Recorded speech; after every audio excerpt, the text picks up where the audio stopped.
The drama between Azimio Umoja, One Kenya Alliance and the Kenya Kwanza on who's supposed to be having the majority in parliament is continuing to take a new twist, as now Senator Karongo Tangwa now says neither of these people are the minority, as the broad-based government brought together Azimio Umoja and Kenya Kwanza government. Therefore, these people in the broad-based government, they are the majority. And now he tells the speaker he should be prepared for a new front of the minority from the Wamunyoro party.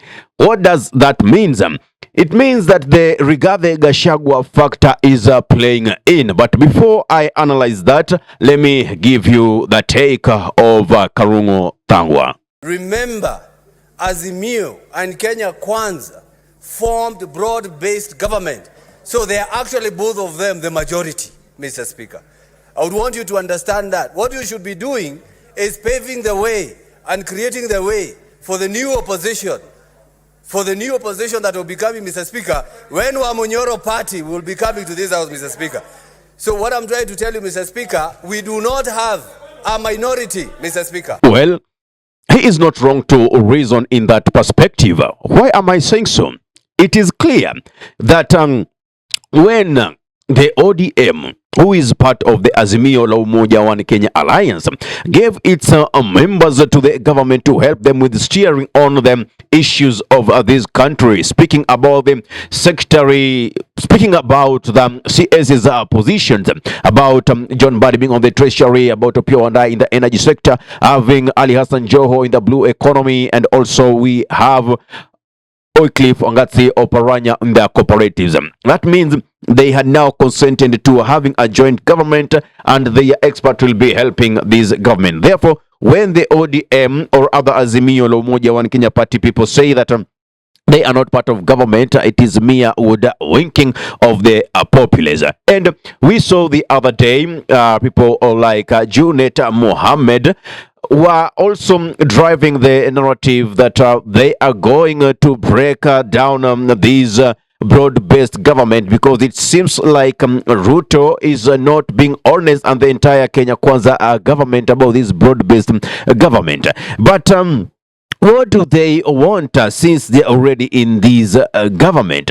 Is it even logical to start fighting for whose minority, whose majority, yet both of you are in government? The person who should be keeping checks and balances to the government is the opposition. The opposition used to be the ODM and the other parties, but right now, as we know, those who are in Azimio at large are the members of government. And that is why we see it is an exchange of give me ample time to operate and I elevate you to another position. Like President William Samoei Ruto has really campaigned and supported Raila Odinga's bid for the chairmanship of the AUC, African Union Commission, which by far for me, I think is not up to the task. I'll give my reasons later.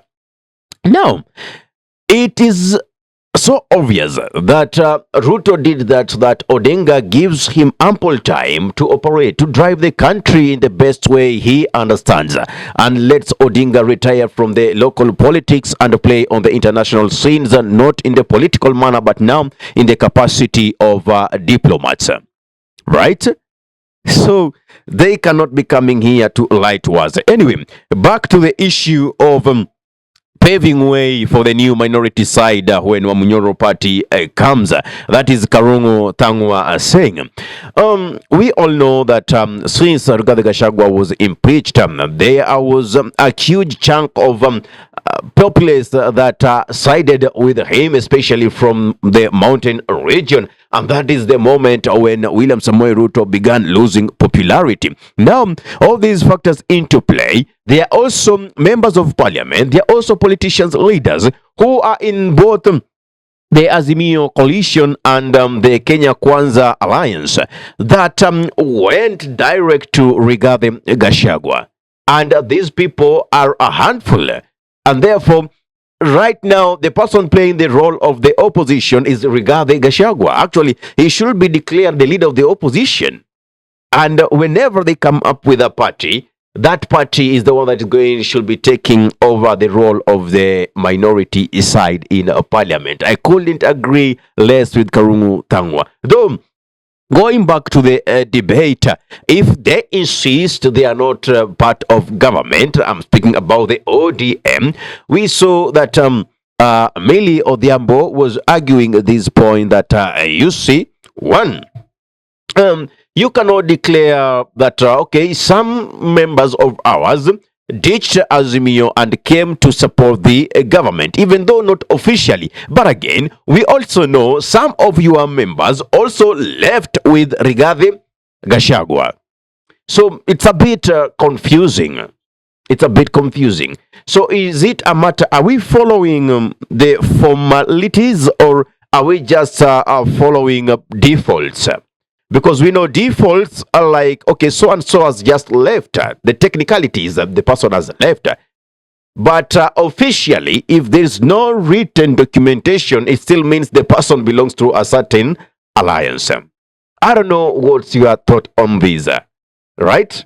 Anyway, let's jump into another issue about the African Union Commission, whereby we expect the elections to be done. And for us, we know it's a two-horse race between the Kenyan candidate Raila Odinga and also the Djibouti candidate Yusuf.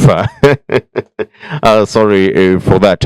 Now, we know that the francophone countries, as compared to the anglophone countries, are so many in that frontiers. We also have the Arab-speaking nations who are also going to front their support for the Djibouti candidate. What is left for Raila Odinga, since we also have a last-minute disappointment from the SADC, which are also composed of the anglophone countries who were supposed to maybe to support Raila Odinga. Unfortunately, that is not happening. They have been asked not to support Raila, but to support the Madagascar candidate.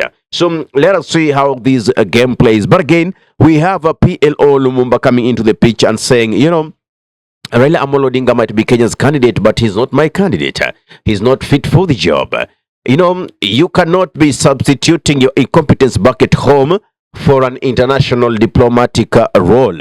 And so he says he has his own reasons not to support Raila Odinga's bid for the chairmanship or chairperson seat on the African Union Commission. Let us listen to PLO Lumumba say or talk about this. I don't support Mr. Odinga's bid for a number of reasons, and I've already stated that in different fora. Number one, because his bid is an attempt to use the AU position to exile him from local politics so that this administration may get the support of his constituency. That is not a reason why you give somebody a seat that requires young and vibrant individuals.